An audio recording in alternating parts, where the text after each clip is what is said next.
Hey everybody, welcome to the Plunge Podcast Season 2. My name is Noni Mugera. I am the host as well as a journalist and musician, and I'm super excited for being here today and you making the time to join us. And as usual, we are a self-help podcast talking about conversations that matter surrounding better mental health, healing, transformation, and self-development. Today, I've got an amazing guest in studio with me. One of the people who I really, really, really, really look up to, Mr. Wale Adetula. Did you just call me Mister? Mr. Sir. How are you, Wale? I'm very well. Thank you for having me here. Rumor has it that you flew all the way from London to Nairobi to make it for... Anything for you.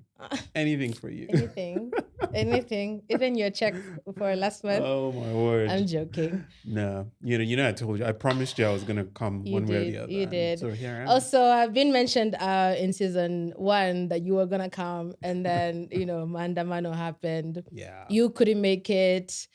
But probably you're here today to even give us more content, more intentionality.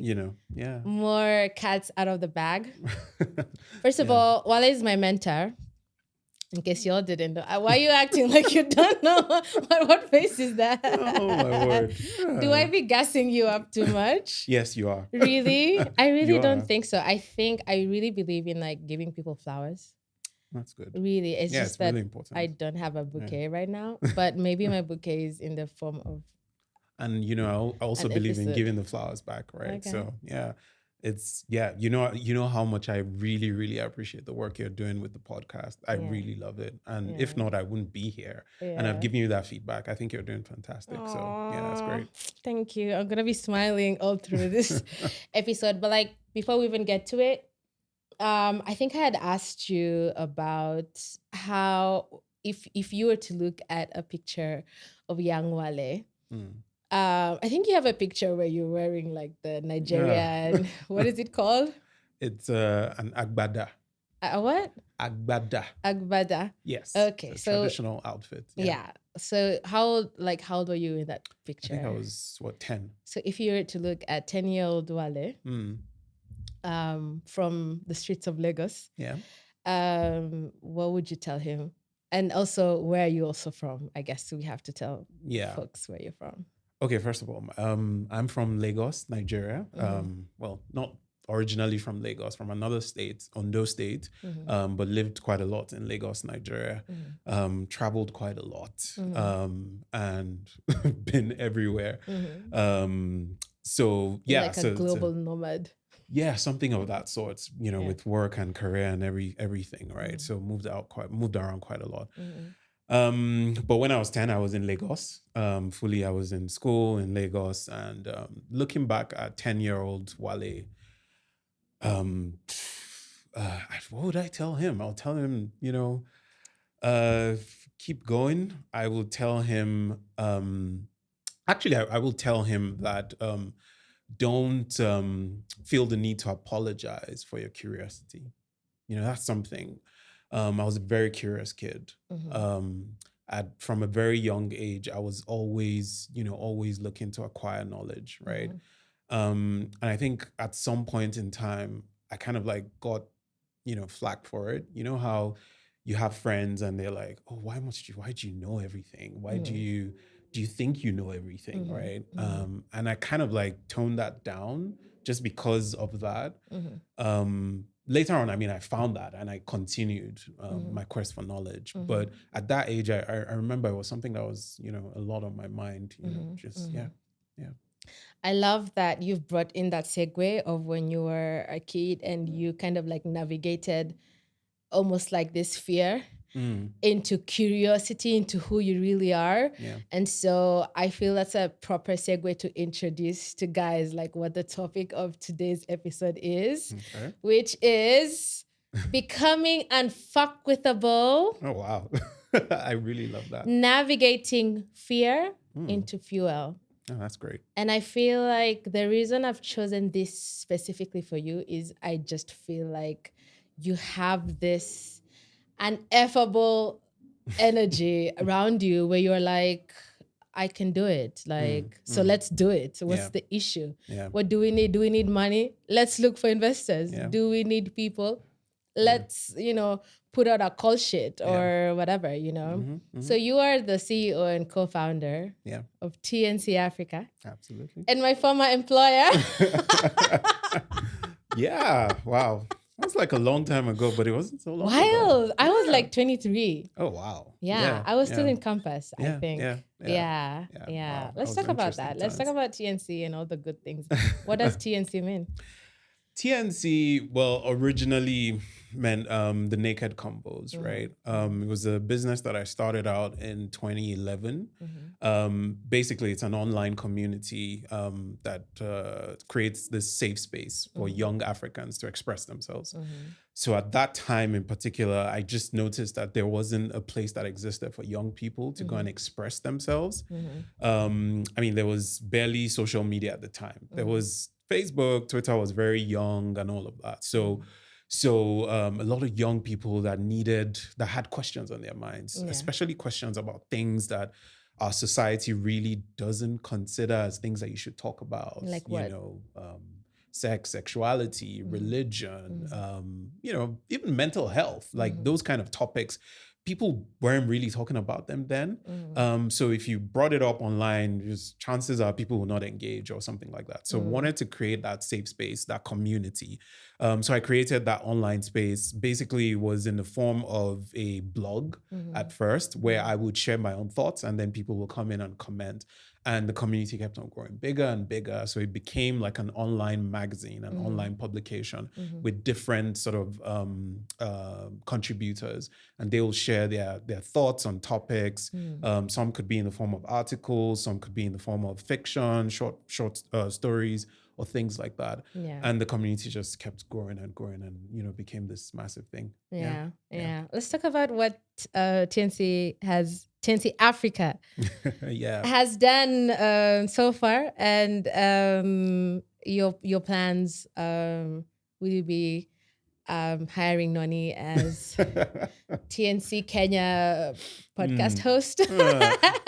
You never know. You never know. I'm just manifesting it into the universe. Yeah, it's always good to put it out there. But, let's talk about TNC Africa and like all the great, amazing stuff. I want you to say it. Okay. So we kind of like sunsetted the Naked Combos as a community around 2017 because we just felt that, there were now enough rooms and spaces where people could express themselves. So we needed to sort of pivot into something else. And we had been playing around with what that next thing could be. And we saw the opportunity around content creation, video content creation in particular. So we experimented with a few things and we landed on that sort of film and TV industry. Nollywood in Nigeria was quite, vibrant at the point in time. So we got into that space and did a few sort of tests and learns, experimenting with different things and landed on the fact that we wanted to create a production company on a sole mission of telling original African stories. As you can tell, that's like a pattern for me. Everything that I do is very sort of geared towards that sort of African original storytelling. And we saw that gap in there. A lot of people are telling our stories, but not necessarily in that sort of authentic, original way. Right. So you see a lot of stories that come out of Africa.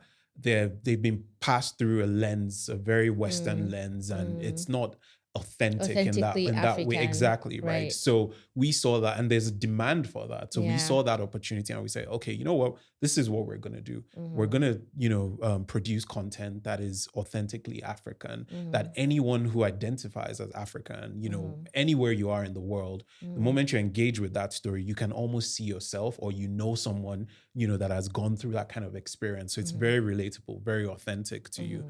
So that was what we sort of set out. We relaunched the business now as TNC Africa in 2021. As a Also, it's pretty recent. It is. It's just a 2-year-old company. Okay. It's a start. So it's kind of like starting over. And so like we're a startup. we're a startup, like a rebrand, a restart. Yeah, exactly, right. So started in 2021. Did a couple of productions.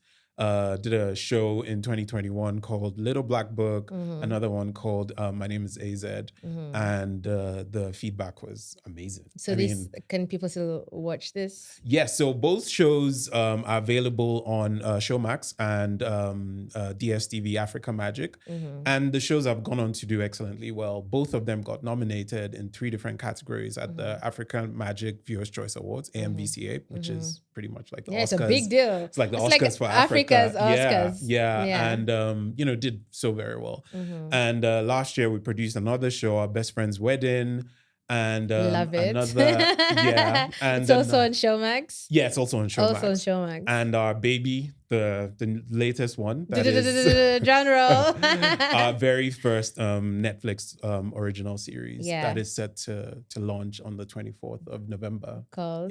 Called Olóládé. Olóládé. What does that mean? Olóládé loosely translates to the money man, or the like owner of the money, right? That's the very loose translation. So a lot of people sort of, just use the short term Mr. Money or Money Man to describe it. Yeah, that's it. Olóládé premieres on Netflix. On the 24th of November. So this month. Yes. Yeah. And it's a global launch, so you can watch it anywhere in the world. I love it for you. Yeah. And you're the executive producer. I am the showrunner. So created the story, also EP'd, so executive producer as well. Did a few other things, but wow. Yeah. All from TNC Africa. Yes. Yeah. Yes. So when y'all are like expanding across Africa, first by Noni, of course, and then I'm gonna be the TNC Africa, of course, Kenya host as an alum, right? You're already part of the family, right? So it's very. I'm literally in the WhatsApp group. Yeah, literally. Exactly.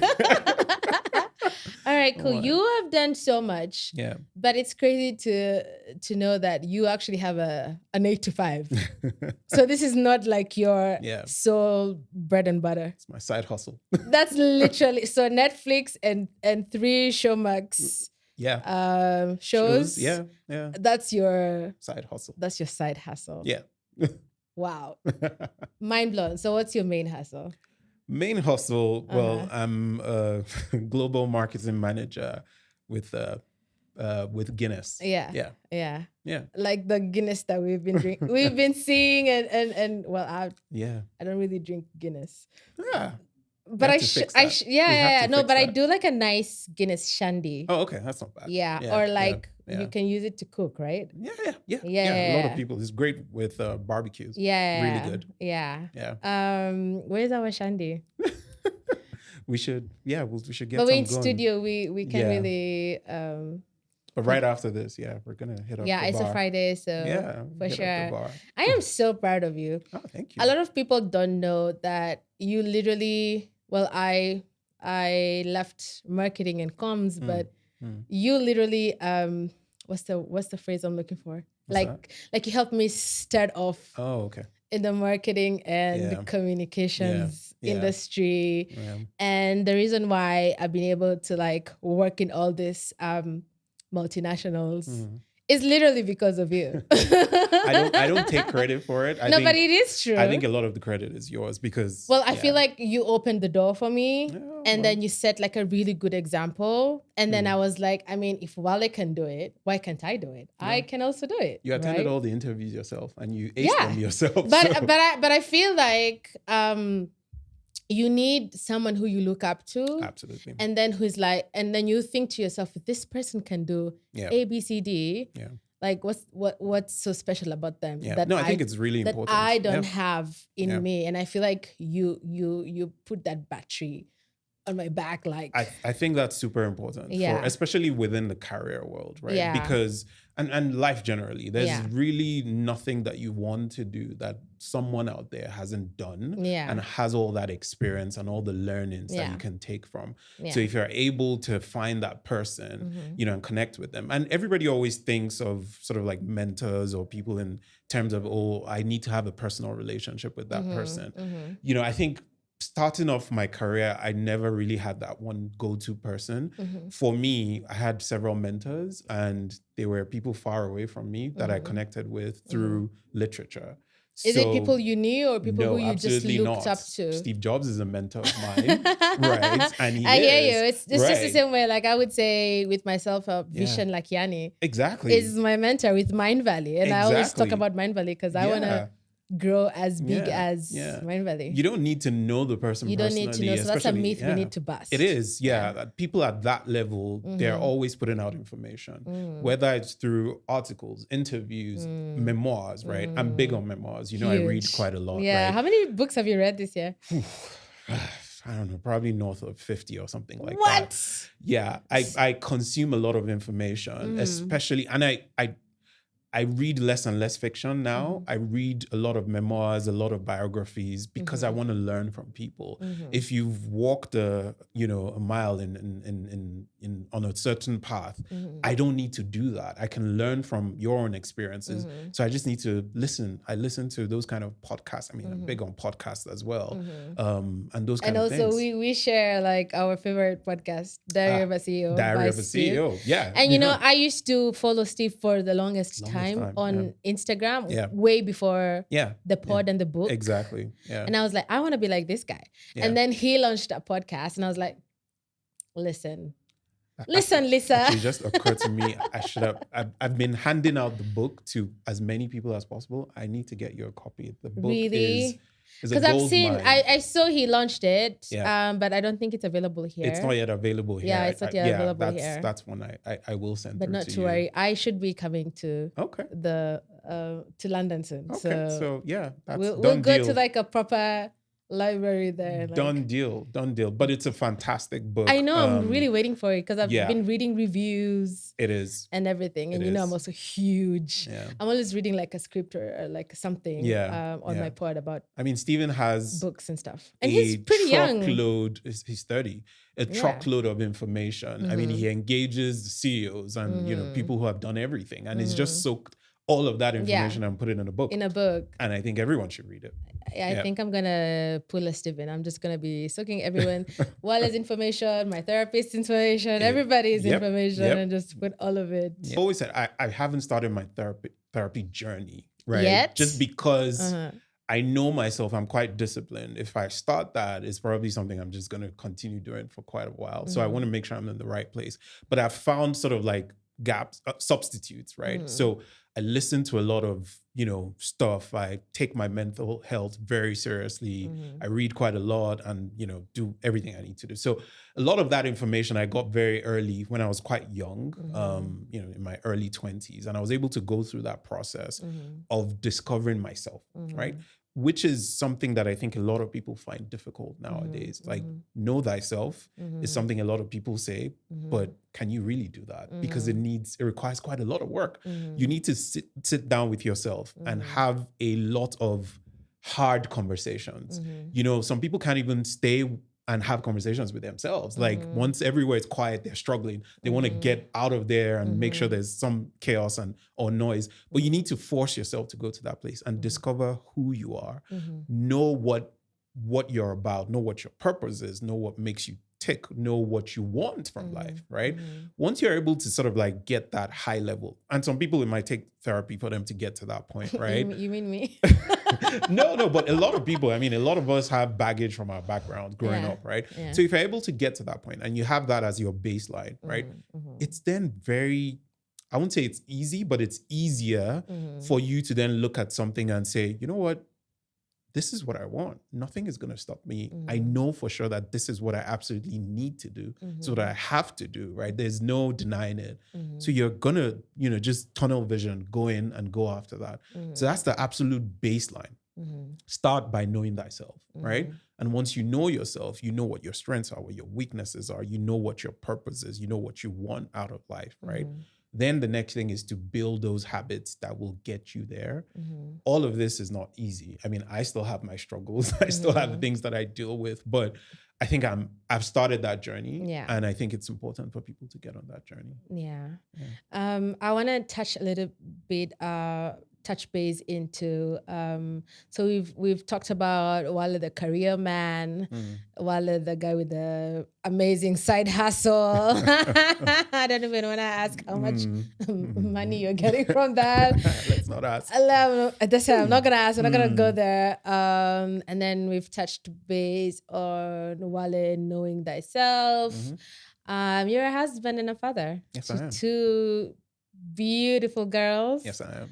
Do you feel like who you've become and knowing yourself and the journey that you took in your 20s kind of helped you to become this family man that you are today? And even as you look at your daughters, do you kind of see a little bit of you in them, or do you see an even better version? Oh, wow. Yeah. That's a loaded question. Yeah. I think first of all, I one thing that I tell people about sort of like marriage and long-term relationships, you know, if you don't know yourself, right, I would not recommend you go into those kind of relationships because it kind of like, it's like you're compounding the problems. Like you don't know yourself and then you're bringing another person into your sort of like universe and that person is going to further complicate the person that you are. And it's just going to be this whole complex, you know, thing going on, right? Because once you have at least an idea of who you are, then the next thing becomes communication. So you can tell the person you want to be with, oh, this is who I am, right? Nice to meet you, right? How can we then combine, work together and all of that, right? So it was really important for me to have done that piece of work. And then it was then easier again for me to get into that space where I said, okay, fine. It's time for me to get into a long-term relationship with someone. And that's how I got, you know, met my partner. And then we got together and started that journey. Now, the thing about marriage is, you know, so you are your person, they are their person. When you guys come together, obviously you rub off on each other and, you know, there are changes that start to happen. Right. So it's like an ongoing thing. So you have to, you know, continuously sort of like evaluate and say, oh, okay, this is who I am. This is who I'm becoming. This is, and it's like an ongoing thing. So it's like a work in progress. You have to get to that space where you're having those conversations and you're ready to evolve as time goes on. And then when you have kids come into the mix, oh my God, it's like another sort of big sort of change, right? So with me, I think I'm again on that journey. It's a lot easier because I've started that process. I've started doing that work, you know who I am.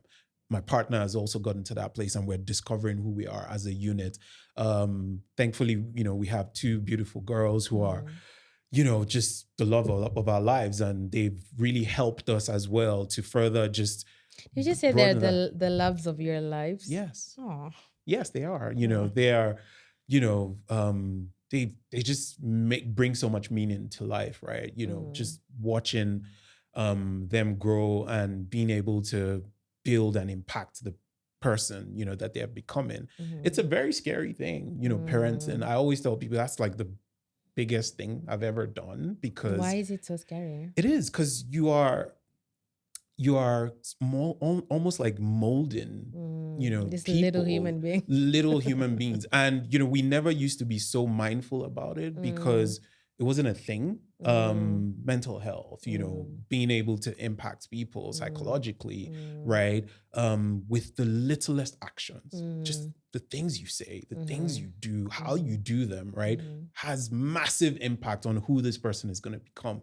So a lot of times I'm like, just second guessing and thinking about myself, oh my God, did I just break this child with this thing that I've done, right? So it's very difficult. And then now multiply that by 2 because I've got 2 of them, right? And they are 2 completely different people. So you have to keep that in mind. And, you know, it's not easy. I always tell people, I mean, parenting, it's definitely the hardest thing I've ever done. Oh, wow. Yeah. You kind of got a little teary No, talking about it. It's not easy. I feel like I've hit a little Yeah. emotional nerve. Yeah. It is. Okay. Yeah. I think you're doing a great job from outside looking in. Thank you. Yeah. Thank you. Yeah, and they're really Yeah. pretty. Your wife is so beautiful. Thank you. There's a conversation that's going on right now, and I even had a chat. So my therapist came in for an episode, season 2, and she mentioned something about, I hope I'm getting this right, but she said most when it comes to statistics, from the psychology research, it's showing that death by suicide in men is higher, and when it comes to women, it's attempt to. Yeah, and I was so shocked. I had no idea. Yeah, that's I had no idea. it. So she's told me that basically women, the reason women attempt to is they give like a cry of help, and I don't know, society or whoever who's around the lady or the women are more prone to kind of helping them and assisting them. Yeah. And we're living in we live in a society where men are almost schooled to man up. Exactly. Don't cry. We don't express ourselves. And I actually have a friend who told me the other day. So I've realized when I started this podcast, and I'm talking about crazy issues that people think about, but they don't really speak out. Yeah. So a lot of people usually come and just tell me randomly. So there's this guy who came and told me, I've started thinking of doing therapy because of your pod. Wow. Because when he was 12 years old, he was crying about something and his dad told him, men don't cry. Yeah. Yeah. Yeah. And so my therapist was telling me that this is majorly the reason why the rates is so high, is higher in men and in women. And I don't know, we are the plunge is like we receive even non-binary trans, like we don't atubagui. I don't know what that is in English. We don't I judge. think I understand. We don't judge. We don't judge. Like we're inclusive. That's the word. Yeah, we're inclusive. So I don't know what statistics show for that category. But like, what's your take on men mending themselves and men opening up more, being more vulnerable? Oh my God. Yeah. Asking for help, especially in 2023.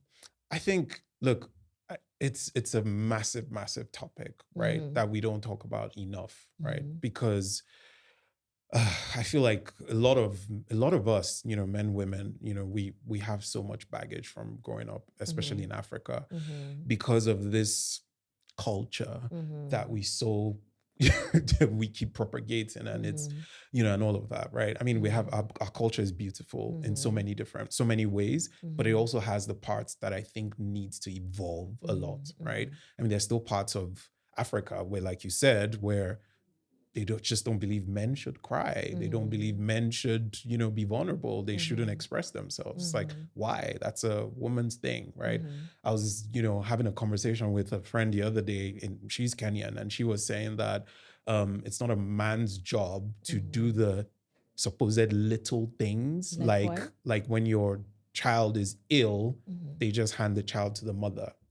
Go and fix the child. Right, that's not my thing. That's right? what your friend said. That's what, she said. And within her family, that's like a conversation. They were having within her family, and I'm like, wow, right? So you don't want to get involved with what is supposedly little. So, anyways, I think that's not even little. It's not little, exactly, right? So it's a massive conversation, and I think it comes down to that thing about vulnerability, right? It's so important that a lot of us have missed that ship. You probably need a lot of therapy to unpack all of that baggage and get to that place where you can be more expressive, more, okay with vulnerability, right? But it's so important that we attempt it. We try to, right? The first thing is just accepting it. A lot of people have not come to the space of acceptance that, look, I'm broken. This is not the right way. It's actually interesting you mentioned that, because my therapist said the first stage is self-awareness. It's self-awareness. Just saying, I I'm not doing That's the as thing. well. I'm not doing it as okay. well. And you know the thing, what precedes that is Instead of suppressing it. what precedes that is the education and the enlightenment, right? Mm-hmm. So I mean, it's great you're doing this, having more of these kind of conversations, so people are aware or they even know that there's something like that, right? Because if you don't know, how will you be able to evaluate yourself and get to that point of awareness that, oh, you know what, maybe this is what I need. This is what I need to do, right?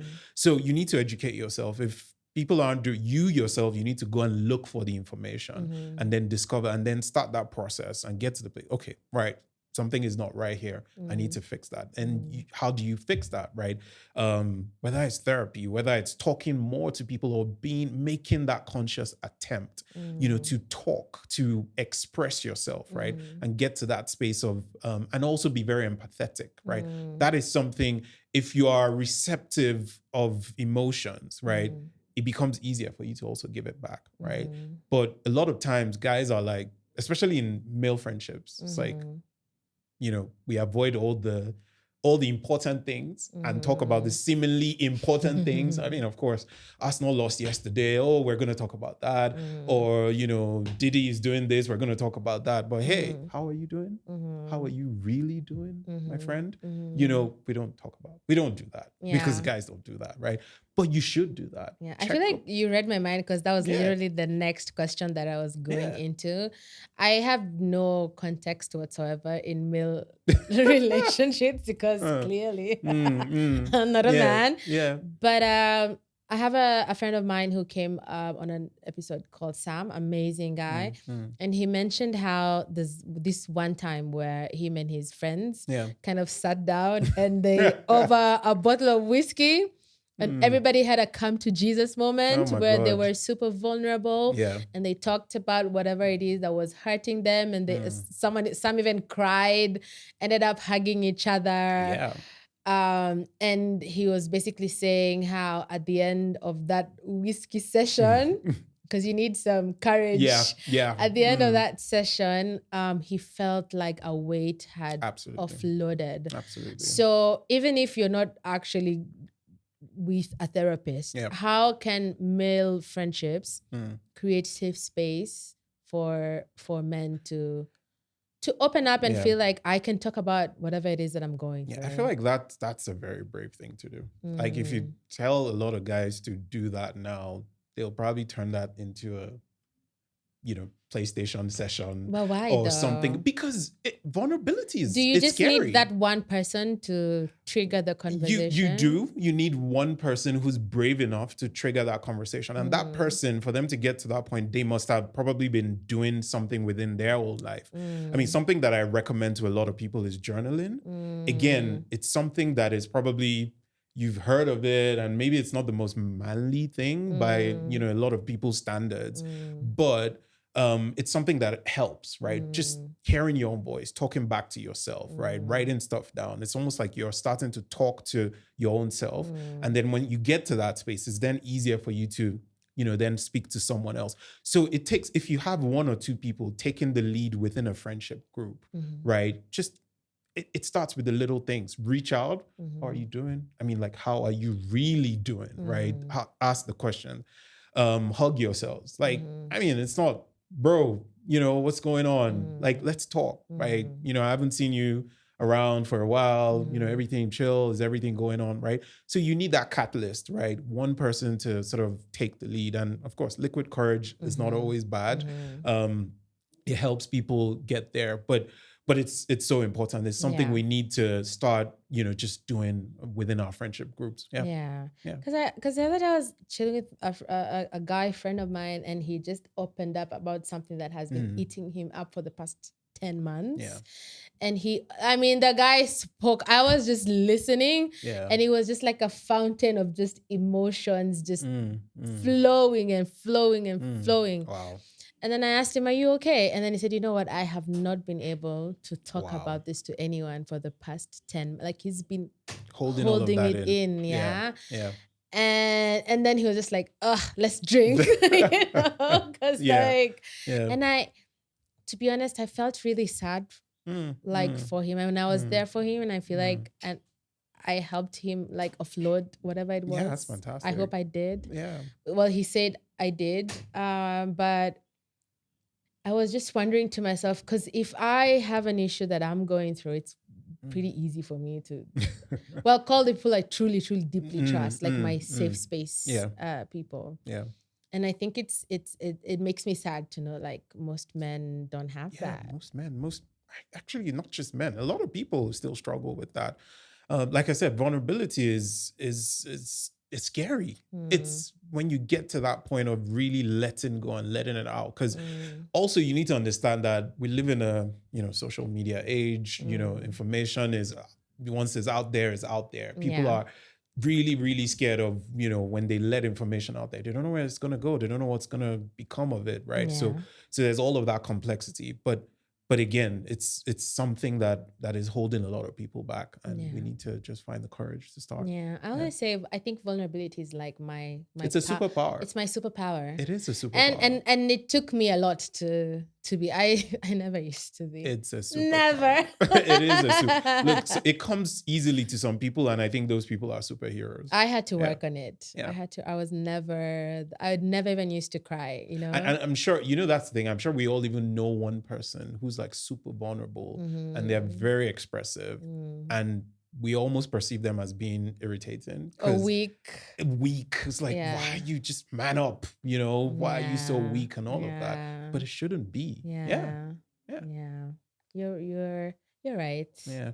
I once dated this guy who was so vulnerable with me, and I used to be like, "Oh my god, like, are you be a man? Right? Are you the dude in this relationship? Sorry, are you the chick in this relationship?" Yeah. Like looking back now, I'm like, "Oh my god, he was onto something that my little EQ couldn't fathom." Yeah. And I look back, and I even reached out to him, and I was like, "Oh my god, you were years ahead of yourself." Yeah, it's a touchy topic. I also feel a little triggered. It's quite touchy. But I feel nowadays I'm very comfortable with vulnerability And that's beautiful. now. Yeah, that's beautiful. I think that's probably why, I don't know, people just be coming and just telling me things, and I'm like, you know what? Maybe I should become a psychologist at this. Maybe. As a side hustle. You see? Yeah, that's welcome to my room, my safe space. Make it all cute and purple. Alrighty.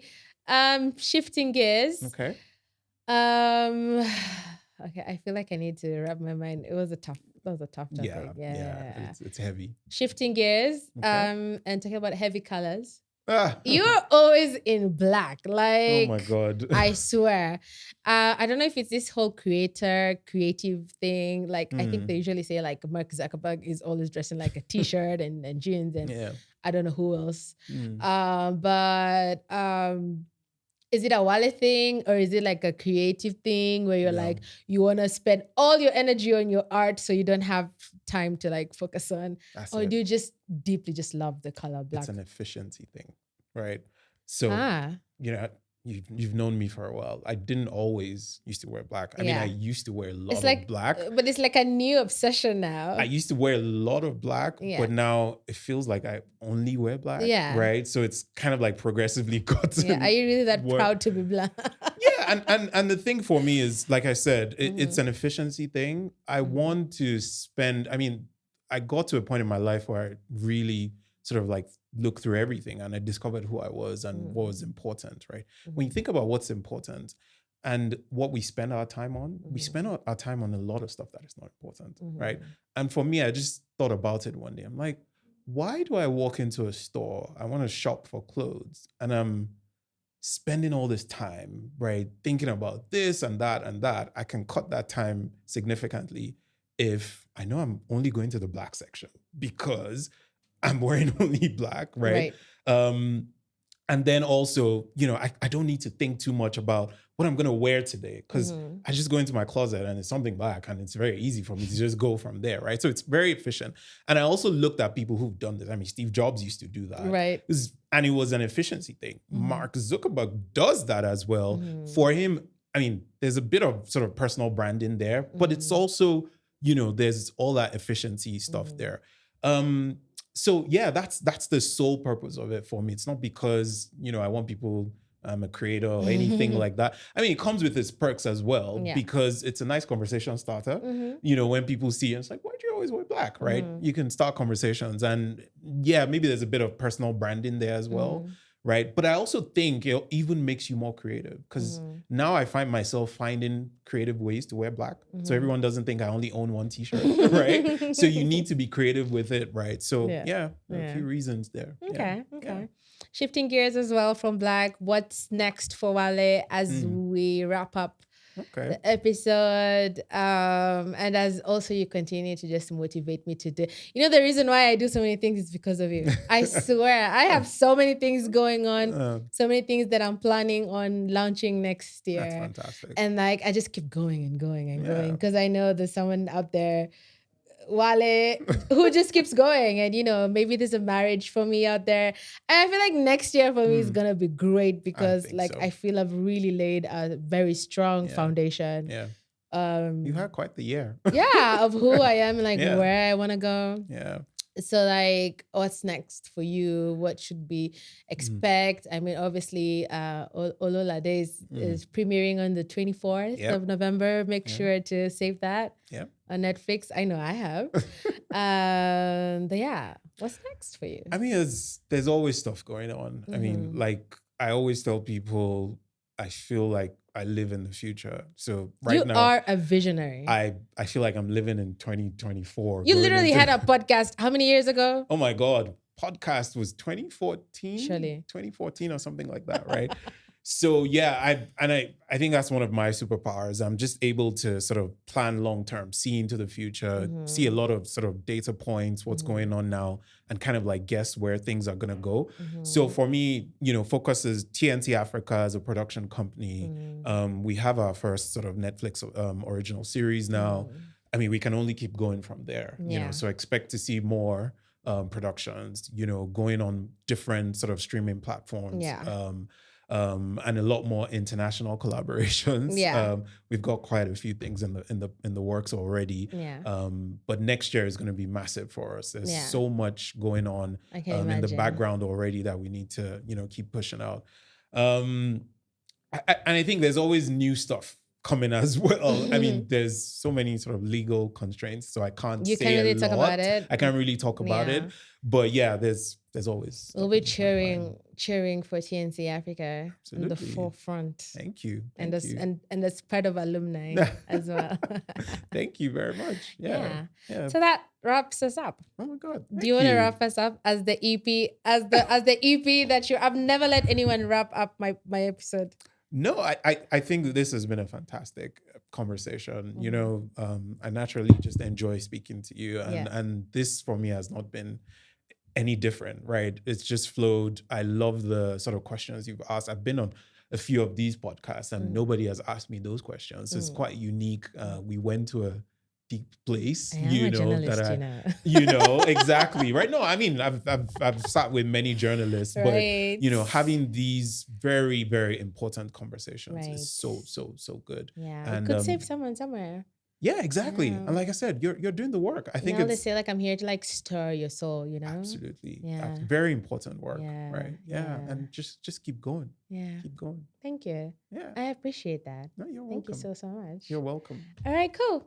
So we're wrapping this up on our way to take a shandy. And thank you so much, Wale, for making the time to come. Thank you for having me. We're going to put your socials out there. Yeah, that's fine. Yeah. That's fine. And yeah, thank you. You're welcome. That's a wrap for us. My name is Noni Mugera. Please make sure to follow me on Instagram. All my social media handles is at Noni Mugera and at The Plunge Podcast. And love you. Bye.